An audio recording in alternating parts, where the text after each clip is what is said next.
Hi అండి. అందరూ ఎలా ఉన్నారు? అందరికీ ముందుగా హ్యాపీ దీపావళి. దీపావళి పండుగంటే ఇష్టం లేని వాళ్ళు ఎవ్వరైనా ఉంటారా? నాకు కూడా దీపావళి పండుగంటే చాలా ఇష్టమండి.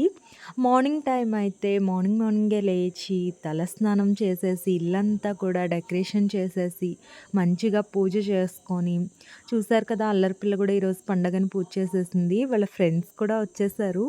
ఈవినింగ్ అయిపోయింది. ఇల్లంతా కూడా ఫ్లవర్స్‌తో నింపేసాము. దీపాలతో నింపేసాము. ఇల్లంతా కళకళలాడిపోయిందండి అసలు. ఎంత హ్యాపీగా, ఎంత ప్రశాంతంగా, ఎంత బావుందో అసలు. అందుకే దీపావళి పండగంటే అందరం ఇష్టపడతాము. అది అయిపోయిన తర్వాత క్రాకర్స్ కాల్చడం అయితే స్టార్ట్ చేసేసామండి. కాలుస్తూనే ఉన్నారసలు పిల్లలు. బోర్ కొట్టదేంటో గదా! నైట్ 12 అయిపోయిందండి. ఆహ్, దీపావళి పండగంటే ఎంతమందికి ఇష్టం? కామెంట్ చేయండి. Thank you for watching.